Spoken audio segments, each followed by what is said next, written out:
On today's episode, we meet the very interesting Suzanne Wainwright, aka Bug Lady.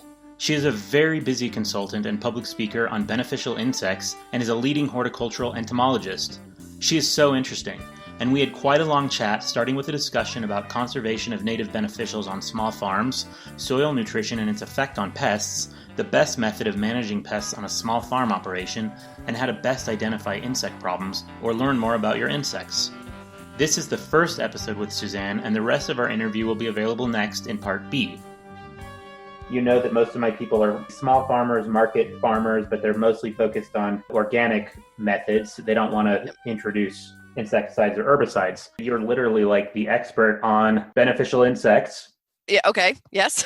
So if you don't mind extrapolating a little bit and telling people like the scope of your business and then how you can maybe help people. Some people are ordering insects to address specific problems in crops or balance at their farm. Can you speak to that a little bit? Well, yeah, I think that when you're dealing on, and I'll call it, smaller scale, where you're doing like an acre or two kind of production, that we've been actually focusing quite a bit on conservation of native beneficials and how we can add other plants in, not do so much of a monoculture, and actually even looking at nutrition too, because we do know there's a correlation between, nitrogen especially and some of the pest insects. So sometimes even reducing fertilization can really help reduce some insect populations. But something I've been working on with a lot of growers, small and large, is they do a lot of transplants. They'll often start small plants in the greenhouse and then or in trays and then transplant them out. And what we're really focusing on is starting them clean. So when we're in the seedling phase, we're actually applying biocontrol agents there because it's really inexpensive to do. They're easy to apply because the plants are all close together. And this way, when the plants get transplanted out, they're starting clean and the beneficials are going with them. Because oftentimes what happens, and I see this a lot with pepper transplants, is they'll have them in a greenhouse so you can control the temperatures and germination and everything, and oftentimes that's when they pick up broad mite or spider mite or western flower thrips. But people, because the populations are so low on the plants, you don't see any damage, and then they go transplant them out and they don't notice it, and then it slowly builds, and then all of a sudden they've got a problem out in the field, and it's something that could have been stopped early on, and once it's in the field, it's a lot more expensive and a lot more difficult to treat for. That makes sense. So are there specific insects that people can get to maintain balance right at the beginning without having to analyze what they have? Like, are there recommendations that you make? Well, I mean, if you're independently wealthy, sure, you could put together a packet of an assortment of, beneficial nematodes and some of the predatory mites and even some parasitic wasps. But, that's just a waste of money. And so what we do is we look at the crops. And this is why I do a lot of on-site visits with my growers, because so I can identify what their pest issues are and what's around them. Are you next to a soybean field, or are you next to an apartment complex? And look at the potential threat from neighboring pest populations. And then let's say something like peppers. We know peppers can be prone to thrips issues. So oftentimes with pepper plants, we'll use a predatory mite called cucumaris, which is pretty inexpensive to use. It also feeds on broad mite, which is another big pest in peppers and ornamentals, and actually in cannabis too. Okay. So we can use this predatory mite. Again, it's inexpensive to use. It's produced by many companies, but there's actually a producer in California called Beneficial Insectary, and you can get it from them in tubes or bags. So they have different sizes. And we basically just broadcast it over the foliage of the plants, and then the mites will go walk through the plants. Then they will snack on like spider mite eggs if there's nothing else to feed on, but they're not a spider mite control. But if there happens to be a spider mite egg on there, they'll feed on it. So cucumaris is one that we use in a lot of programs, but we do have to watch temperatures because it doesn't like it really hot. But when you're doing seedlings, again, you're normally in a controlled environment, and it's pretty much ideal for them. Now, do you deal with people who are beekeepers as well? Well, I used to be a beekeeper. Ah, Yay. Until the bears showed up twice oh, and ate. And this was the interesting thing. So whoever wrote Winnie the Pooh was wrong because the bears did not eat the honey. They ate the brood. And I'm really? sure it's because they wanted protein. And so, yeah, so we were left with all this honey and no bees. That's So, really interesting. yeah. And when you were a beekeeper, did you have any problems with the mites? I didn't have any problems, and I was pretty isolated.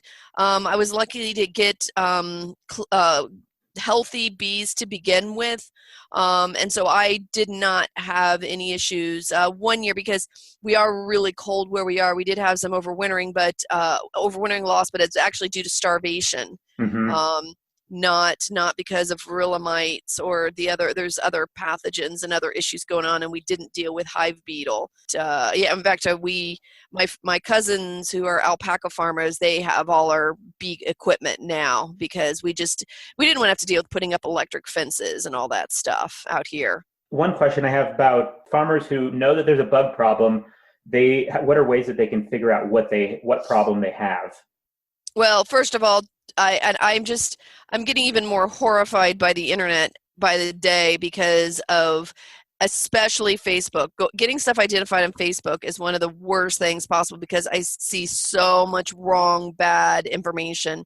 I used to think that you can do your job great even without going to college. I'm convinced there's certain fields, and entomology is one of them. There's a reason why you go to school. You take all these ID classes, biology, physiology, and all that stuff, is so that you can learn to identify things. And just looking at pictures and doing matchy-matchy is not necessarily a good way because there's a lot of mimicry that goes on in the insect world. Mm-hmm. And it's if you have a local extension agent, that is a good resource to go to.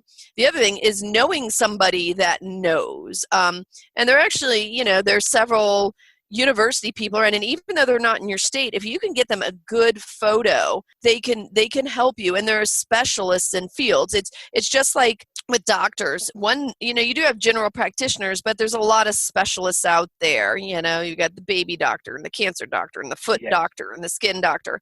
Entomologists are the same way. And if you can find somebody, like I know one of my friends, she's an aphid specialist. I have another friend who's a fly specialist. And then even inside of that, I know people that are specialists in certain families of flies.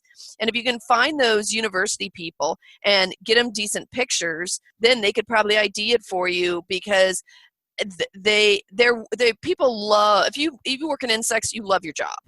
I That's mean, so that's great. just, yeah. And so they're willing to help. I try to help out as much as I can. I get a little overwhelmed with the volumes of emails I get at times because, if you work for the university, you're getting a paycheck no matter what. For me, working as a consultant, A I lot of the only. people, there's just no way they're going to be a profitable.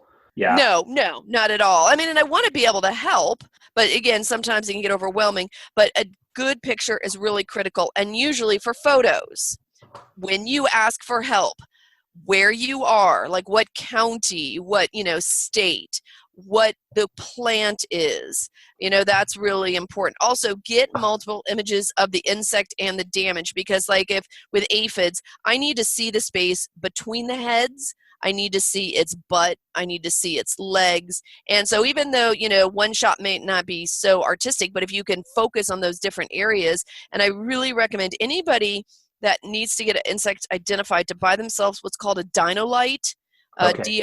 DINO-LITE. You can order them right off of Amazon. They start at about $100, and you can pay as much as you want. But if you're in the $150 to $300 range, and it basically looks like a little ultrasound tube, and you plug it into your computer, your tablet, your phone, and you can then take pictures right with it and get good enough magnification that I can actually see the insects, because taking pictures often with just your cell phone is not usually good enough. And this is what I tell growers all the time. They're like, well, I don't have $150 to spend. Well, if you don't have to treat once or even twice, it's probably paid for itself. That tool is probably the most critical tool that anybody growing plants at this point can have, because what if it's really a beneficial that's already eaten your pest problem, but you're going to go out there and try to kill it? And so you've got to know, and I've seen that a lot. You won't believe how many professional growers spray to kill beneficial insects because they haven't identified them correctly. Very interesting. And And how also, often with cannabis, because it's like a high dollar crop they're dealing with, the whole crop comes at one point, so could all be, if something goes wrong, their whole business is shattered. with mums, poinsettias, I mean, all that stuff. You think about it with like poinsettias, you've got to have that timing just right so they come to color right, right around Thanksgiving.